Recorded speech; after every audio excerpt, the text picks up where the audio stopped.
Three shots, four par, I just do two. One putt, par four, birdie, woohoo. New driver, info, replace, M2, par five, fairway, what you fin do? Think I'll try to get on into. Start right, good line, good view. It drew, shoot and McGavin, two thumbs that's up high. I clicked record, Andrew. So if you're okay with that, we're definitely okay with that.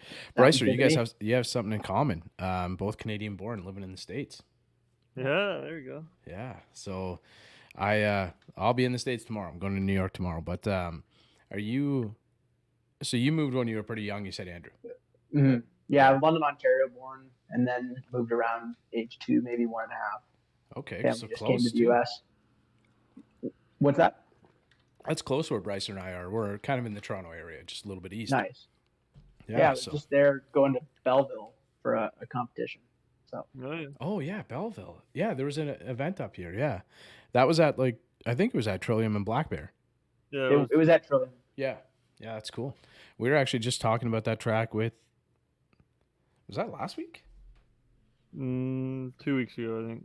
A couple weeks ago with one of the guys we had on here because they had just hosted like a pro event. I think it was. I think that might have been last week. It was a TPT event, wasn't it? Yeah. That's cool though. That's really cool. How did things go? How was the event? It was a great event. The format was kind of, you were playing the course in a scramble. So I was the pro in this pro-am. Had a team of 4 golfers I was playing with, and on par 5s, you basically hit 3 drives. Your longest one in counts as your score. You're kind of competing against other players. So I didn't have my best stuff. Was hitting it far, just not as straight as I would have liked. So didn't advance as far as I was hoping, but I had a great time. Yeah, there's a couple holes on Trillium where you have to kind of hit it straight. Yeah. I learned that the hard way. I know that life. Unfortunately, I can't. Lately, I just can't hit the ball straight. Zach Sadinsky, that's who it was, Bryce. That was last week. Right? Yeah, he had just played the pro event there, the TPT event, right? And I think he was that's when him and I got chatting because he was golfing with Etienne Papineau. Future guest. Etienne's coming on in the next couple of weeks at some point. I got to set up a date with him. So probably literally one of the best players on the planet right now, which is cool. But they were, he was saying that in the first round, it was miserable weather. And then Etienne shot a 63 or something out there, which isn't out of touch. Another past guest, Jake McNulty, an Oshawa guy who was also an Eastern Michigan guy. We've done a bunch of Eastern Michigan pods. He had, I don't know if it was a course record, but I remember in a TPT event, he shot a 61 or 62 there. Really low.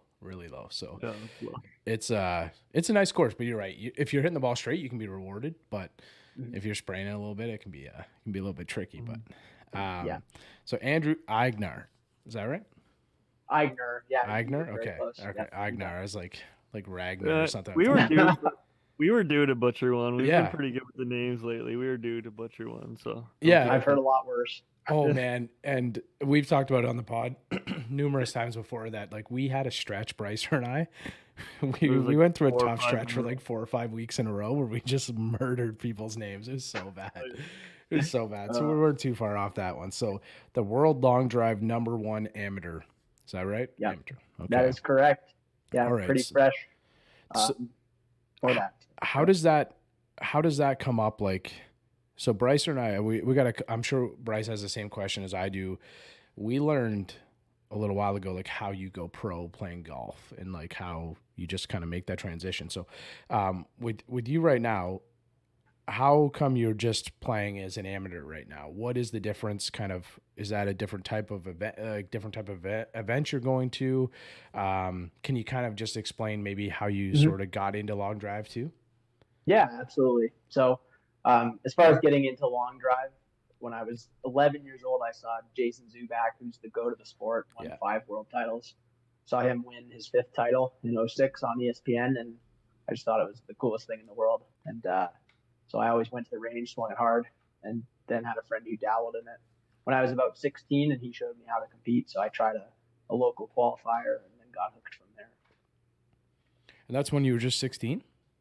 Yeah, 16 years old. So I started kind of messing around in long drive pretty early, but with very limited success. I kind of built some really bad habits in my golf swing over a lot of repetition. So really didn't know what I was doing. And then I've kind of more recently been finding my way and making some good progress. So Did you play a lot of golf before you dipped into the long drive, or were you just right into it?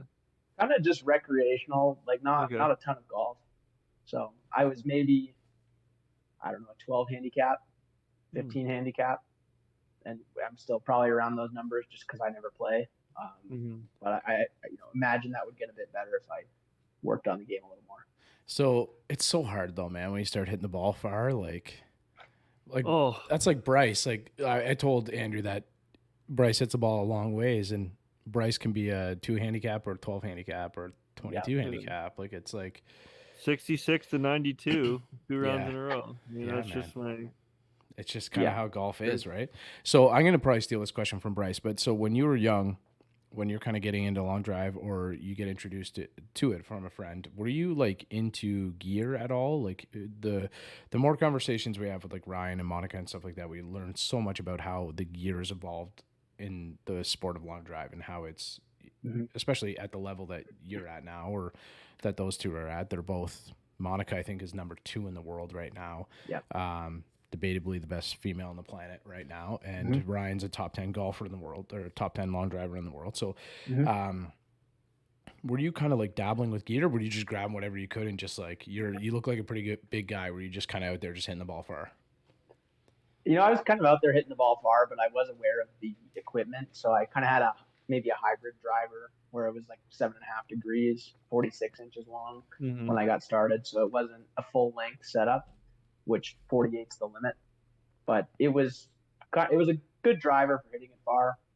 I think a common misconception maybe that normal golfers have is that long drivers are out there swinging 60-inch drivers with juiced up heads. And I do a lot of charity golf exhibitions, and so every time or many times people come up and say, I'd hit it that far if I had a driver like this. And then if they're left-handed, they can take a swing with mine, and they usually don't get it 20 feet off the ground, and it goes way shorter than theirs, and they're kind of confused. So Is he indirectly calling me out right now, man? See, I told him already. I warned him that this would come up at some point. So you're a lefty too, Andrew? I am a lefty. Okay, all right. Maybe I got to find a lefty long driver. I know there's one. We have friends of the pod, Left Behind Golf. I think it's a guy named Jared.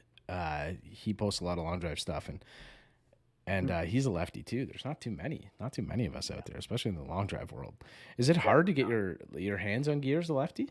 Mm-hmm. So yeah, there's the company Crank is the head I use. They make really good heads, and so they're like specifically for the long drive. Like they're a long drive company almost, right? Like they almost focus a lot of their equipment on the long drive. Well, they got their footing that way, but then they make a lot of drivers for regular golfers, especially. They make some that are kind of thinner faced ones for the golfers who don't care if they're, following USGA rules as far as the spring effect. But everything we use in competitions obviously conforming to that. And, Crank makes a great head, but companies like Callaway, Cobra, they don't make lefty long drive heads. So the options at all, it's just good that there's a good one there. So yeah. Well, I know the XR16. I actually had that driver. I know that was a huge long drive. Maybe not now anymore, but I know a lot of guys used to use that driver head. That's not why I had it, but I just knew that was a really stable head that they all loved, and that's bizarre. You can't get those in lefty. Well, I get it, but it sucks. You can't get those in lefty. It's still pretty popular, that head. Like people are still using that head quite a bit. No, I know. I still have mine. I liked it. Yeah. It's just kind of like one of those ones that you see like when you're watching like YouTube videos and stuff, and they're shopping around like thrift stores and stuff like that. That one pops up, and it's kind of like it's still got a little bit of meat if people are looking for it. Bryce, do you follow like much of the long drive gear? Like, do you know much about it? I know enough about it to like talk about it, but I don't like follow it to a T. I just know I know Crank. I've like done some research on them. Yeah. So Andrew, I'm a big gear guy. Just to like let you know, I know like a lot of things about a lot of different clubs and stuff. Long drive, I'm not too familiar with, but I do know enough about it to talk about it. Andrew, can you give us kind of like an idea of what your like bag might typically look like? Like I know we asked I think we asked Monica about that. We went through that. We went through that with Ryan a little bit. But so like one of the things that I'm noticing so much more is, and you would kind of think the opposite. So like if you're, just a regular everyday golfer, like you would think that a guy like you has to be swinging like a quad X stiff shaft to I be was able just to. gonna get into this. Yeah. But So yeah. sorry, Bryce. Yeah. This No, go I'm ahead. definitely stealing, ideas and thoughts from Bryce when I talk about gear, but can you kind of like explain why that is not the case? Like why, guys are, and females like Monica as well, using kind of more of like I don't know. I don't even want to say just because I A don't whippier know. shaft. Martin was using a lady's flex shaft for a bit there. Yeah. And there's a slow-mo of his swing, and the shaft was literally like the head was almost touching his hands. It's crazy. Yeah. I would say so. I use the like a TPT shaft. I have some Yep. Patterson shafts, and those are all in the regular flex to stiff flex range, just kind of for the understanding of most golfers. So I'm not one to go to the ladies flex kind of realm. I've not really noticed speed differences that I can like confidently attribute to that, and I'm definitely a little less consistent when you go very far whippy, but. Um, I think it's mostly helped me with my timing in the swing. So with those really stiff shafts in the past, you kind of have to really be aggressive from the top Yeah. to get them to kick. Or you just flare them, I guess, left Yeah. in your case, right? They would just all go left. Yeah, exactly. And so now though I kind of give it more of a beat at the top, I have a better sequence, and I think it helps me in that way. So Well, yeah, if you can time a stiff flex shaft or even a regular flex shaft, the amount of whip you get, if you can time it properly, is going to be exponential compared to an X stiff or double X stiff, right? yeah, Well, that's the idea. I think too, and like I said, like you're a pretty like big muscular guy, but like so is Martin, so is like Ryan. So Yeah. is it just a timing thing? And like, do you think it has anything to do with like exertion maybe? Like are you like exerting more effort using like a regular shaft or like even a stiff shaft or something like that versus somebody might be using like, like a senior's flex or something like that right now? Certainly feels that way that, the lighter the shaft is, lighter flex it is, kind of the less effort it takes to kind of Right. just smooth it out there and, hit a good ball speed and a far shot. So you think Are you though, using a light shaft too, like weight wise, or do you know? I think it's about 53 grams, so pretty it is on the light. lighter side, yeah. Yeah. Okay. so you think that it's harder to control, like it's a 40-yard grid, right? So it kind of varies depending on the competition. The one we just did in Canada was like 37 yards wide. So Okay. that's pretty narrow by Mac here for Manscaped, the best in men's grooming. We are back with a limited time offer on the Performance Package 4.0. If you're not watching this on YouTube or on Instagram or somewhere that we have this video posted, you should go look because I'm going to show you everything in each one of these lineups. The Performance Package 4.0 comes with the Crop Reviver, the Crop Preserver, the Weed Whacker for the nose. This thing would take down Eugene Levy, and the Lawnmower 4.0. We scroll down to the Platinum Package. It includes the Crop Preserver that we already talked about. You can't see it in the screen. Over there is a Crop Reviver, the body wash, shampoo, and conditioner, plus the deodorant, said Weed Whacker, said Lawnmower 4.0. And on top of that, you're going to get free boxers, my favorite pair of all three pairs that I own, my favorite toiletry bag of 2 toiletry bags that I own, free shipping plus 20% off using the promo code OTSGolf over at manscaped.com or manscaped.ca. The best in men's grooming. Let's get to the back nine. We'll see you there. Mac here for BioSteel. We absolutely love this one on the pod. The hydration mix has been in our golf bags forever. The hydration mix has been designed in the most natural way possible to help you stay hydrated throughout your round of golf. Zero sugar formula is made from clean, quality ingredients and contains no artificial flavors and colors, added vitamins and minerals to help support overall good health, normal function of your golf swing, and your immune system. Simply mix it into some water, and you can enjoy it through all 18 holes. Clean, healthy hydration.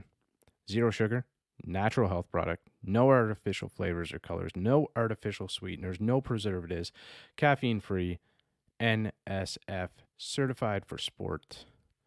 biosteel.ca, biosteel.com. Use the promo code SCREWS30 for 30% off your order. SCREWS30 for 30% off your order. Stay hydrated, my friends. The priority is hitting good balls in the grid, not necessarily having the fastest speed in that case. If you go into a tournament knowing it's a little small, I mean it's 3 yards, but I guess 3 yards can make a big difference. Do you have that in the back of your mind, maybe like to kind of put one in there, maybe not worry about how far it's going before you're actually going after one, or?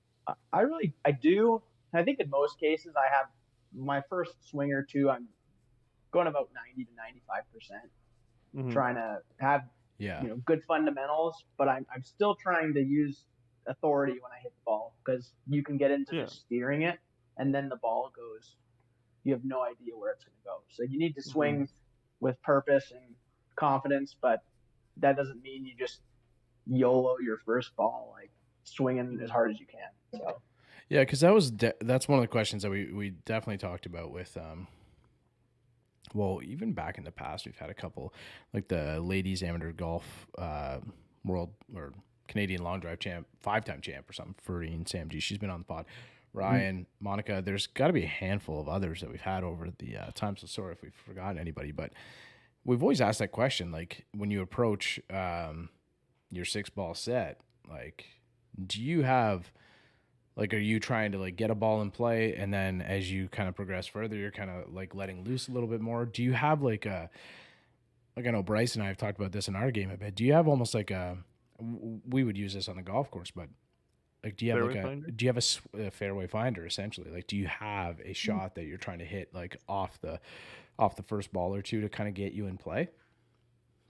So I'm swinging 95% instead of 100%, focused on whatever my coach and I, may be just working on to hit that pure ball. But I'm not trying to hit a different shot. I think it's important when your objective is to hit it as far as possible to, commit to that swing that's going to lead to that. And maybe I can take a little lighter of a swing to be more accurate on that first ball. But ultimately, I'm not trying to hit a little buttercut that just, heel cut that falls into the grid. It's like I have to smash this ball because these other three guys on the tee are going to. Your swing and your driver's also set up to swing that fast and to go that straight when you swing that fast, correct? Like if you take a bunch off it could go anywhere. That's kind of what you're trying to say, I'm sure. Yeah, exactly. Yeah. So I kind of gave you a bit of a long-winded question before about the kind of like being an amateur long driver versus a pro. So for you right now, like what's that difference, and at what point do you decide to go pro? Like obviously the numbers are there. Like I was looking, you got a 451 in competition. You're hitting the ball 350 off your knees, like it seems pretty wild, man. So obviously the pedigree's there. Like you're kind of dominating right now in the as far as I can see when you and I have been chatting, like in the amateur ranks. So how do you jump to pro, and like is that time coming for you? Yeah, that time is absolutely coming. So before this year started, my coach Dylan Fay and I, assessed where I was at. I was 195 ball speed on the top end last October, and so we set on, doing the amateur division and professional division, but, the qualifications being you just haven't accepted competitive money over $750. So like I fit the criteria for that. And so we decided on that. I worked pretty hard. Before the first event, I had gotten up to 210 ball speed in training. So kind of bigger gains than we'd expected. I think the amateur divisions offered me a good opportunity to obviously have more competitive experience, but it's kind of different than the pro division. There's a lot of other really good guys there that are pushing similar speeds.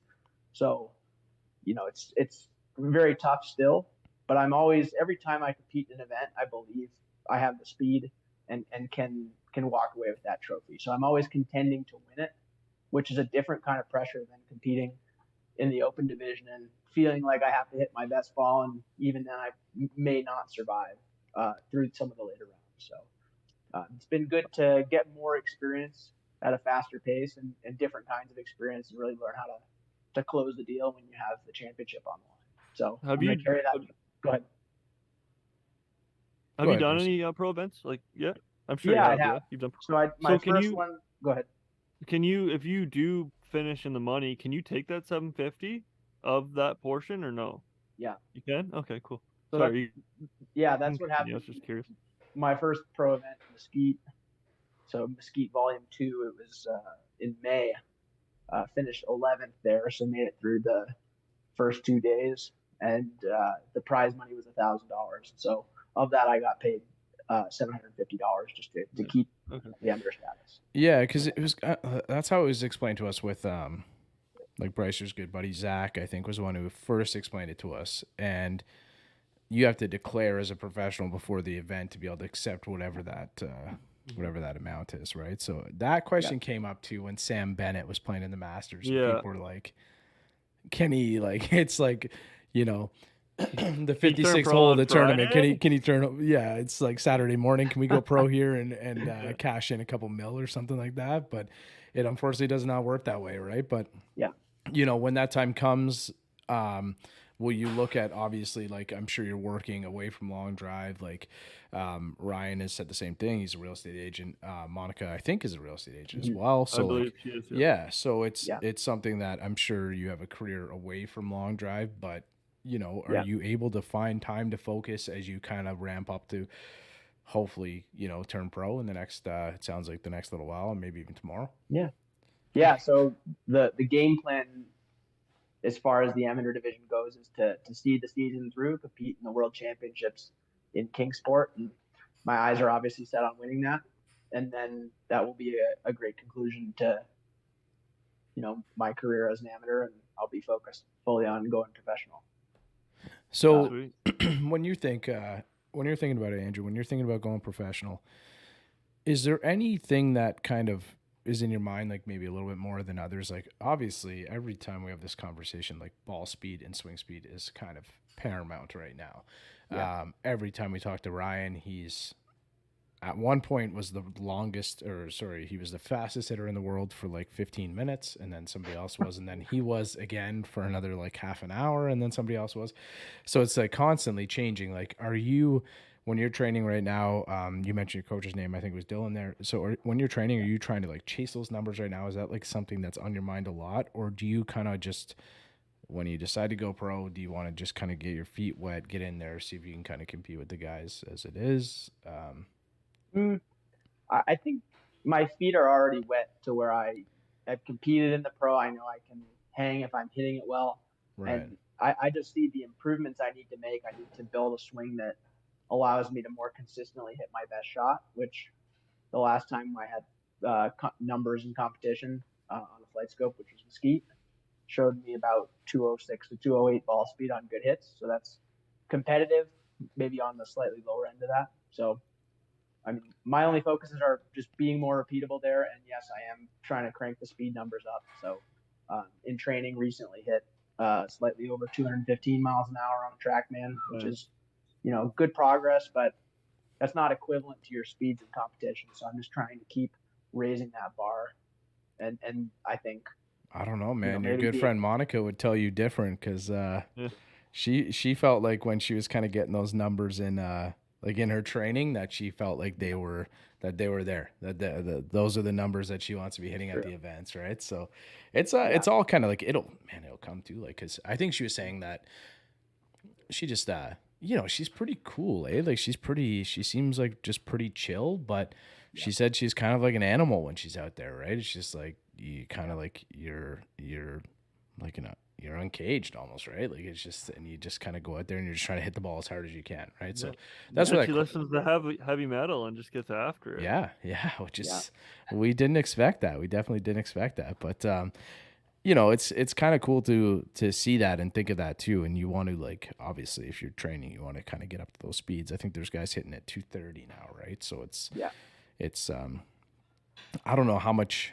that affects the ball, how much it moves the ball, how much, obviously there's going to be some extra distance with a lot of that stuff, I think. But so you said you were at Mesquite. Were you at the event that Bryson was at last year? I was, yeah. I feel like so had the Yeah. honor of going head to head with him, which was really fun. Oh, did you? That'd be a pretty cool thing. So, That's sweet. were you on the grid at the same time as him? You were hitting the same same set? Yeah, I possibly next slot.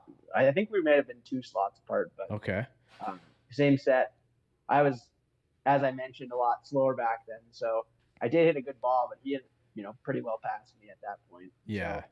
So, it was a wake up call. So that was one of the things, like when we talk about, when we've had that discussion, Ryan came on like right when he got home from that event, and one of the biggest things in the long drive at the well, obviously that was huge for the sport. That was massive. There were a lot of eyes on it. A lot of people like have difference of opinions on Bryson, and but like man, that was such a great thing for long drive. Like right after the Ryder Cup when he had played so well. So, but one of the things that Ryan noticed and that we all noticed was Bryson's like going 6 for 6 on most grids, right? So, is that something that you find? Like, being maybe a higher handicap or like a 10, something like that, like is that harder for you to, find the grid more, or are you just kind of like working on your long drive swing? That's kind of you now, like you're not golfing as much, like you're just trying to hone in on this like one element of the game? Yeah, I would say that's the case. I mean, growing up not being a serious golfer, I think, that doing that would have been a positive to my game, but I definitely have a lot of belief in my power to be able to change that through hard work on the swing. And so I expect myself to move towards that direction as, my coach and I continue to progress. But current state, it's definitely can be hard at times to hit the grid. I think can be a bit of a temperamental thing. Sometimes I'm filling it up. Sometimes I can't find it. I feel like I have that too, man. Like I'm sure you're the same, Bryce. Like you just have days where you hit like,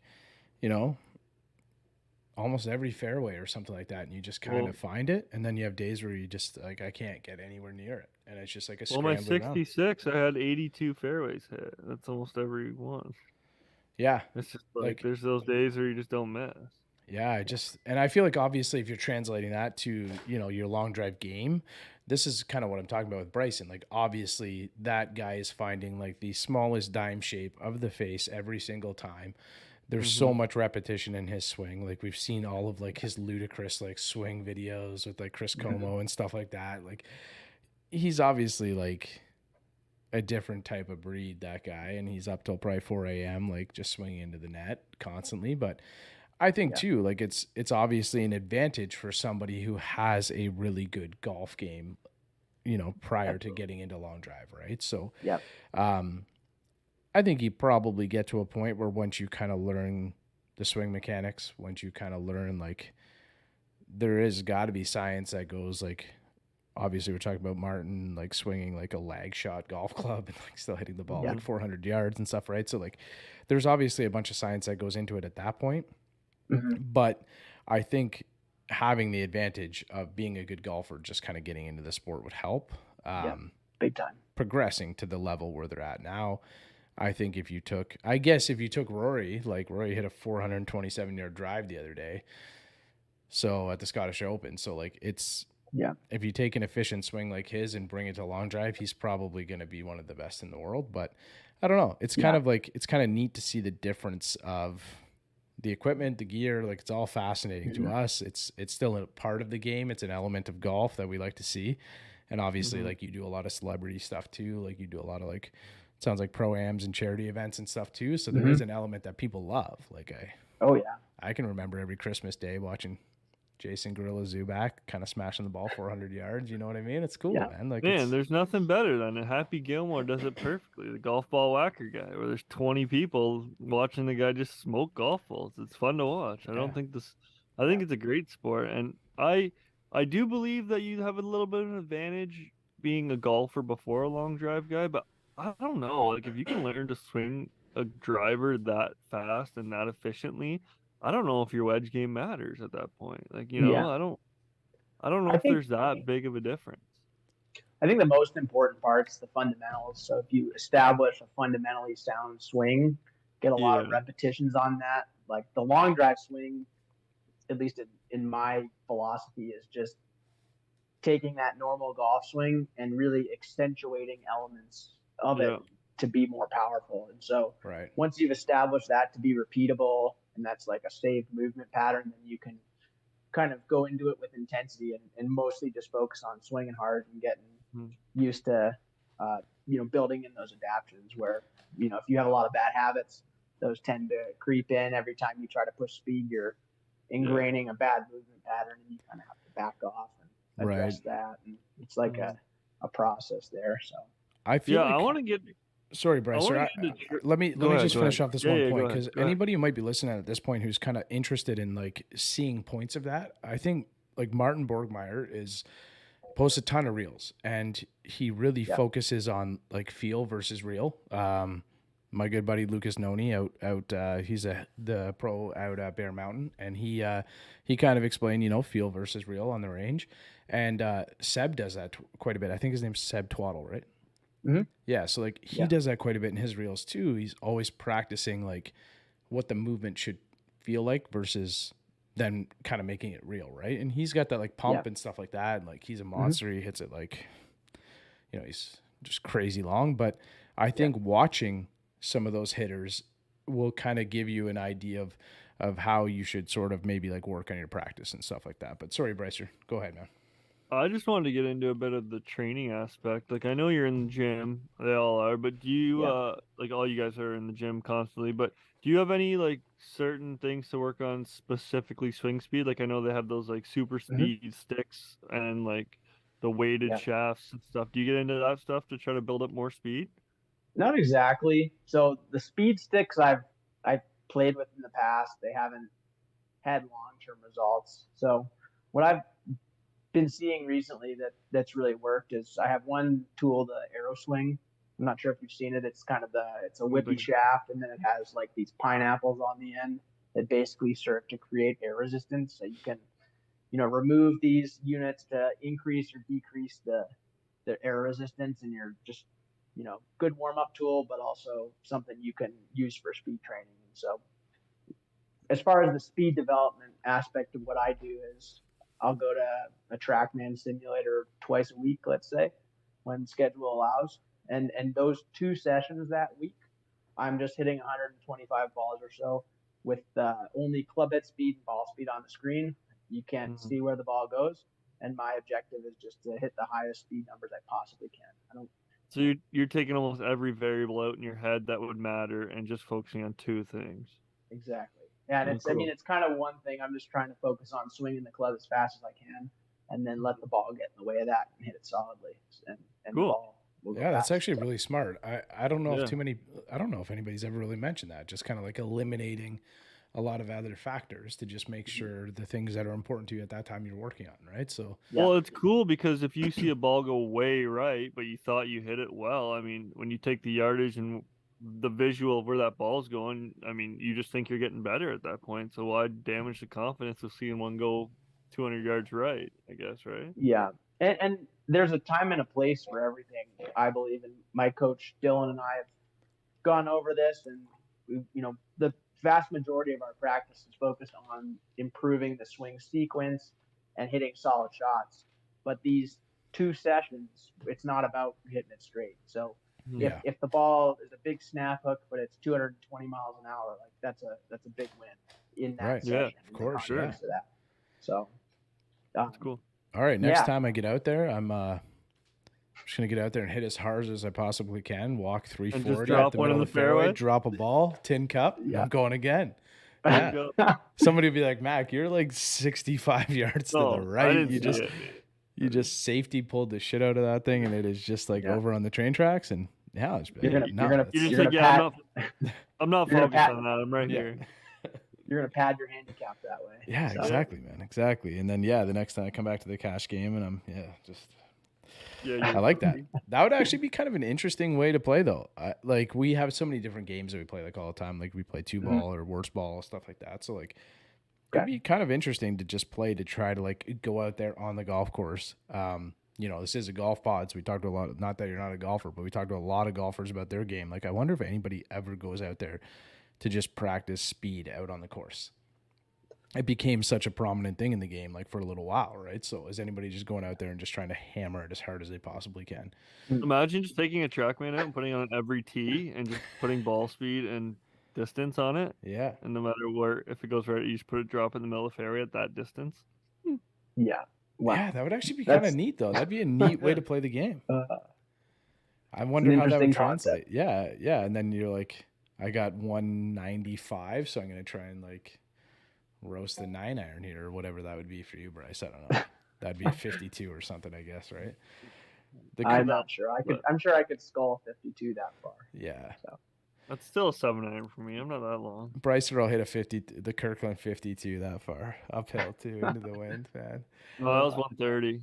Yeah, that's kind of neat. That's a really neat concept, though. I do like that. So that's something that we'll Bryce and I will file away for when we're talking in future stuff. Beautiful. I wanted to ask you, Andrew. So when you're kind of getting what? So you have 6 shots, and you have 2. Is it 2 minutes or 2.5 minutes? 2.5 minutes. 2.5 minutes, right? So do you have a pre-shot routine that you work on? This is something that we've talked about in the golf space, like in the actual like pro golf. Our last I don't know. Our last like few, we've kind of gotten in depth into this and like the idea of a pre-shot routine, planning out your shot mentally. It all started like a couple months ago with Cam Kellett. His mental game is incredibly strong. He's a Canadian pro up here. And then we've sort of brought that into talking about like decade and stuff like that. I'm not sure if you're familiar with that, but like how important the pre-shot routine is. Bryce used it recently shooting a 66. So really focusing on that pre-shot routine. Is that something in long drive that you guys are doing quite a bit that you're starting to work in? Yeah. Absolutely. I mean, I think it starts in practice, but when I'm out on that grid, I always stand behind the ball to start. I pick a very fine spot in the distance, try to pick it maybe usually above the ground and just way in the distance. And I just try to hit that specific spot. And I visualize a shot going right at that. And maybe, picturing a little draw or a little fade depending on what's going on and what I'm looking for. But yeah, so that's very intentional. So that's kind of where I was going to go with like a bit of a 2-parter. So I think it was that event in Mesquite, everything was downwind, I think, that day. Somewhat. But Ryan said that's often when you guys get out to that Mesquite grid, you're into it, right? Maybe I've seen it both ways. Okay. I think I've seen more downwind there than headwind.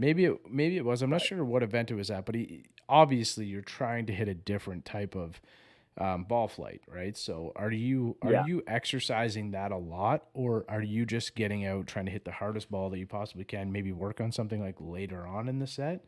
How does that unfold for you if you're kind of breaking down ball 1 through 6? Yeah.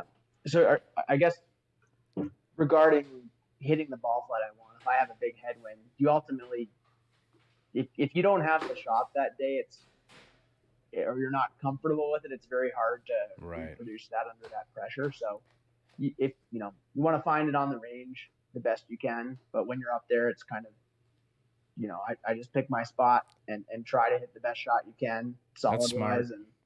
And I think fortunate for me, or I found a good equipment combo and some good things in my swing that allow me to hit a pretty good stock ball flight, maybe 12 to 13 launch and 1800 spin. And so that's pretty good in a wide variety of conditions. If it's downwind, if it's into the wind, you can make it work pretty well. So I'm thankful to have a go-to that's pretty versatile, but I will try to change that a bit, usually by like lofting my driver down or adding some loft or using a different shaft is kind of the main way that I try to make those adjustments. You can't change that mid-set, can you? But you can bring multiple drivers up there. So. And you can switch drivers mid-set? Oh, yeah. Oh, you can? Okay. I didn't know that. Yeah. That's something that we were kind of talking about, Bryce. I know you stepped away there for a second, but just like, and Andrew, I kind of heard you. Yeah, you made a good point. Like, if you got it on the range that day, you can hit that shot. If you don't have it, you can't hit that. You can't try and hit that shot. Try to force it, right? Because you only have so many opportunities. And we hear that too. Like, so many times on the, like if you're going out on the golf course and you're hitting on the range, like if you got that shot that day, or if you like get up there and whatever reason you're playing like a little baby draw that day or something like that, you kind of just got to go with it, right? Like you got to hit that ball flight and sort of go with it. I've always just been kind of curious if there is a lot of, it's a power sport, right? Like it's like, it's literally just like horses running a quarter mile and that's it, man. Like you guys are just trying to like hit the ball as hard as you can, as fast as you can. So I wonder how much different ball flights and stuff kind of like work into your mind and, you know, kind of trying to hit different shot shapes and stuff like that versus just trying to hit the ball as hard as you possibly can, right? Well, I might have missed this when I stepped away, but if you're downwind, are you taking a little higher loft and trying to get it up there a little more? I don't know if Yeah. you talked about this, but No, so usually, yeah. So a good Yeah. example in Mesquite, the volume one, I think Mac, you alluded to the 451 I hit there. So that was a pretty good downwind off the left. And as a lefty, you can hit a draw. That's a pretty good wind to have. And so, Yeah, the wind will in kind those of just hold it as it draws. kind of, but if you have a low spinning shot, it's going to just fall out of the air. The wind will almost knock it down. So, I think I lofted up to maybe it was 5 or 6 degrees. I usually hit 3 or 4. So I cranked that loft up, and instead of 13, probably got my launch angle up to 17 and was spinning it at 2,500 and just hit a perfect draw. And so that was what, you know, was really optimal that day. And so in a condition like that, that was kind of the right adjustment. Would you ever hit a cut and let the wind carry it, or would that not be efficient? Depends on the wind direction. I'm talking like that specific wind direction, like off the right for you. You hit a draw and do it. Would you ever cut it and let the wind kind of push it even more, or is that Yeah, not I think that's optimal? ideal. So Is it? Okay. in my opinion, the best shot to hit in really any wind condition or wind direction, I guess, is a straight ball with zero spin axis. So I'm not one to try to really curve the ball a lot, even though sometimes it happens. But I think in the scenario you described, me hitting a cut as a left-hander would be superior to hitting a draw that's kind of fighting the wind. So Is that, can you achieve that almost like a lot, like a zero spin axis golf ball, or is that that's almost impossible, no? pretty difficult. Yeah. Oh, okay. I thought so. Okay. So I think in that scenario, like my coach and I work towards hitting a very small spin axis in a consistent direction. So for us, it's just a baby draw. We try to have a pretty close to neutral path, learn to control the face. So, you know, in the ideal scenario, it's going to be a little bit of a draw. And then if I leave the face, you know, a little bit open, it might just be a straight slight block. And so, yeah, I think keeping that spin axis small though is important. So you're not wasting a bunch of energy into moving the ball sideways. So, I wanted to get into a little bit of like fitting for your driver, like kind of how that goes, how you go through that. Obviously, like you said, you have a few different lofts, so I'm sure they're all different. But like your 5-degree drivers have a different shaft than like your gamer 3-degree with, and like also the fitting process. Like, what does your coach or the fitter just give you a bunch of shaft? Is it the same as like a regular golf fitting, just whatever one you hit the best? Yeah, so maybe I haven't gone through a super formal fitting in that regard, but all the drivers I have are adjustable, so I can pop the heads off, move it onto a different shaft. And so through years of just experimenting with it, I've, you know, access to a launch monitor. I've, you know, hit a bunch of stuff, tried it on the launch monitor, seeing, you know, how's the spin, how's the ball speed, all that stuff. And so I think I've kind of found what works for me that way. Haven't, you know, gone through a fitting where we try like 20 different shafts or anything like that on the spot. But I think it's almost better that way because I've kind of seen how these different shafts and heads have worked over multiple days rather than on this one specific day that I, you know, go in to get fitting. So, and you probably have the confidence with it now that you've hit it so many times, and so that's been good. But okay, I got a question. This might be a bit of a silly question to ask a lawn driver. So, obviously, like when you hit that 451, you hit it directly on the screws. What a good plug for us, eh, Bryce? That's so good. Yeah. That's so good. Little toey, had to. But So little toe, yeah, 451 off the toe. So, like, if you were to pick one of the three, so you got swing speed, ball speed, and just distance, like, obviously all of those three things are combined, but is there one achievement out of those three that you feel like you are working more towards as a Ball long speed. driver? Well, I mean, I think the obvious answer is distance. Like ball speed's a major factor that goes into creating that distance. Right. But ultimately, you're not going to win a world championship hitting With high X ball ball speed. speed number. Yeah. It's all about how far you hit it. And now, I mean, I guess if you're talking about like achieving a career PR, like there's a lot that goes into that. It's not just how well I hit that ball, but it's like conditions. And so, I mean, I've experienced ridiculous conditions here in Colorado and hit some pretty silly drives, but I'm not chasing necessarily like a career PR of hitting it 600 yards or anything, but I want to do everything I can in my training to make sure I'm showing up to these competitions and putting the best possible distances out there because that's really all that matters. And ball How speed. far you hit? How far are you hitting them in Colorado? I mean, Stupid? standard drive. Like most days, it's 400s, somewhat.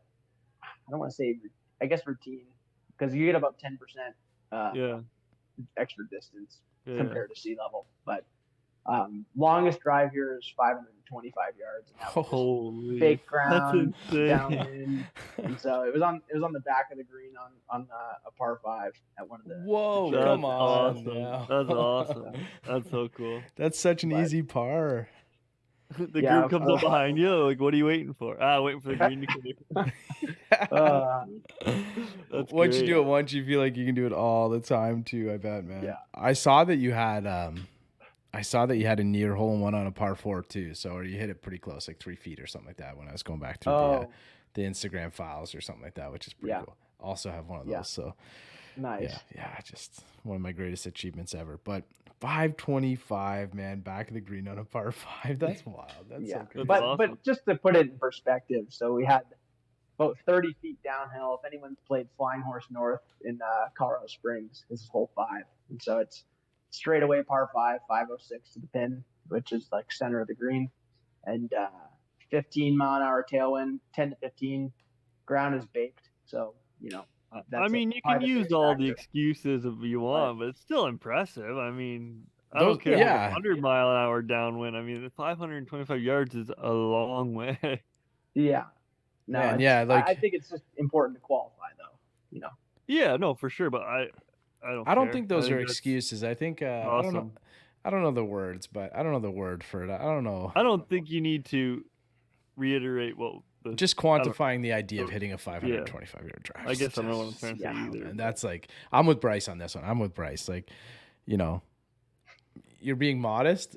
That's the word we're looking for, probably. That's really cool of you, Andrew. But you hit a 525-yard drive, man. That's awesome. You got to just be like, whatever. I hit a 525-yard drive. If I hit that, I'd be saying, it was 30-mile-an-hour into uphill. Yeah. Like, I'd be both ways. Yeah. Like, awesome. Yeah. So just like our grandparents walked to school.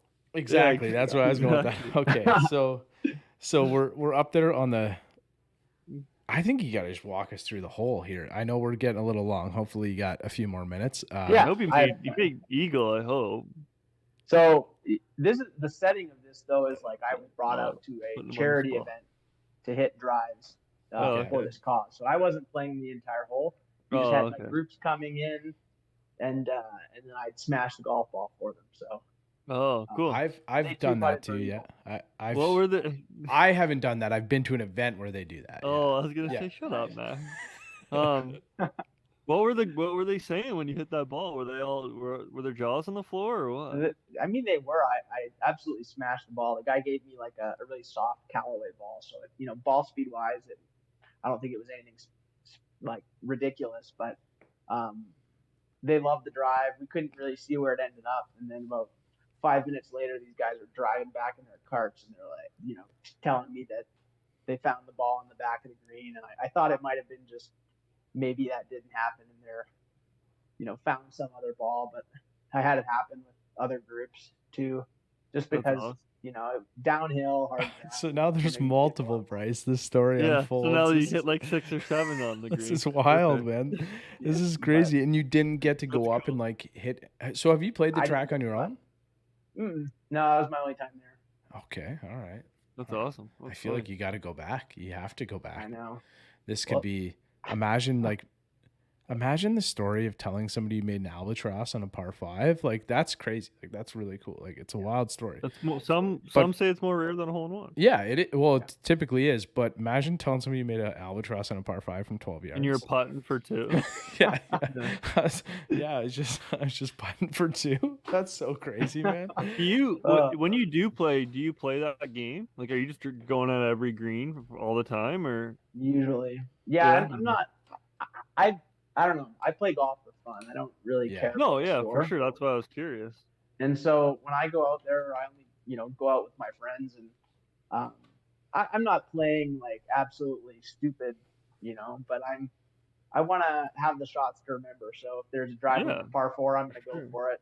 I'm going to bring a couple extra balls in case. Yeah. Man, Are you hitting like 4-iron and irons really stupid far too, or not so much? Yeah, you are. I'm not like trying to nuke them, but I would say that the club head speed really still translates to those. Yeah, so for sure. Sweet. They do go far, but we talk awesome. about that all the time. Like Bryce has some game. Like Bryce has a golf game. Like there's obviously it's not 66. there every day. Like it's not there all the time for him. But like you shoot 66, ball goes in the hole. Yeah. Like that's low, man. Like that's incredibly low. Yeah. So just shooting your horn here, Bryce. Just Yeah, thanks. I don't hate it. but you know what I mean? Like we're kind of like at the point, both Bryce and I, we're sort of there for like the golf. Well, shot, I do right? second this comment. Yeah, I do second this comment. Yeah, like we're like I'm remembering. Like I remembered. I might shoot an 86 or an 83 or an 81 or whatever it is. I have no idea what score I shoot most of the time. But like I remember the shots that I hit. Like I remember like if I'm trying to hit like a really high draw or something like that, like something that bends a lot, or if I like chip in, or like the other day I hit a terrible tee shot on a par 3 and then I like hit a great, like I had like a 30-yard shot. I shouldn't have a 30-yard shot on par 3, but I just like sniped the pin, tapped it in for par. Like, you know what I mean? Like those are the ones I remember. I don't remember like I don't even remember the batch. I don't remember what happened. I don't remember what I did. I remember hitting the pin. Like that's kind of the idea, right? That's sort of where we've been able to, I don't know. Bryce and I both agree on that one for sure, but it's talking to a lot of pro golfers. The game can get, I don't want to say it can get boring for them, but they're just so good, man. It's insane. The men and women that we get to speak with are just so unbelievably talented. And like when I started off the pod and I said Etienne, Papineau, like, so Paps is like one of the best golfers on the planet. Like right now, like he plays PGA Tour Canada, but like the guy shoots like 63, 64, 67. I don't think he shot like over 67 in the past like 10 rounds, it feels like. Man, every time the guy posts like a round when he's done, it's like a 65. I know. And it's like, crazy. wow. So no matter, and we've talked at length with multiple pros about this now, and like no matter where you are, like the ball still has to go in the hole. And the difference between, playing at the level of NCAA or PGA Tour Canada to like the PGA Tour, obviously the PGA Tour is insane, but like those guys are so close. Like so close. Like he played in the Canadian Open and made the cut, played really well. And, we've talked about, this is a whole other topic, but how long it takes a professional golfer to get to the PGA Tour. And, with you in the world, like playing in World Long Drive or hitting in the World Long Drive, you can like go pro, you can qualify, and then you can get right into events at that point, right? Mm-hmm. Yeah. Like, so it's pretty accessible. Yeah, it's got to be like that, man. Golf needs to be like that. Just golf in general needs to be like that, because that's such like that's such a cool thing. It's so welcoming for the sport, right? So it's like you go out there, you hit the ball long, so the purpose of your sport is to hit the ball further than the next guy.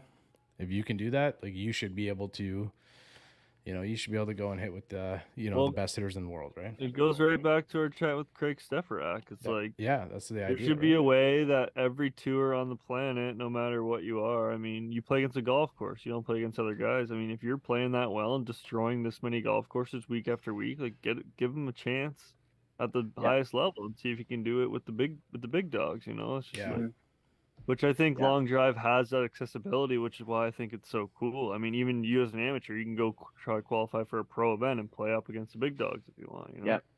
Yeah. Yeah. No, it's awesome, and we have qualifying for the world championships. They have grassroots local qualifying. Then you make it onto a regional where they have a double elimination format, and then you can be on the big stage with everyone here in Atlanta in a couple months. I love that, man. That's so great for the sport. sweet. Like, that's so amazing. That's like, Yeah. It just needs to, I don't know, golf. We need to get Bryce out there.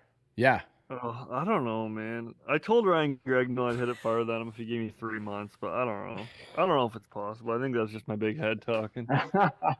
I think, like, in theory, you could hit it further than him on, like I don't think my golf swing is efficient enough due to the fact that I don't have the time to practice at all. So I think, like, if he hit one, okay, so, like, you could hit one in the grid, and if he doesn't hit one in the grid, Yeah, your ball technically goes further, right? I don't want to even win like that, though. That's boring. You think I want to put one out there like a yard past them.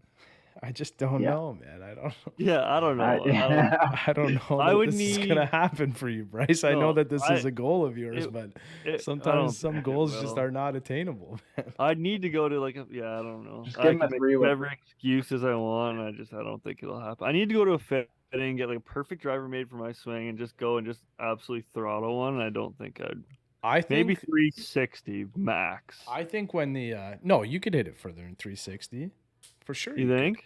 My furthest drive that I've ever, calculator had is 362. That I can, so that's just hitting like my stock shaft, my driver, 362, and Bryce hits the ball. At least you hit it at least 10% further than me, probably.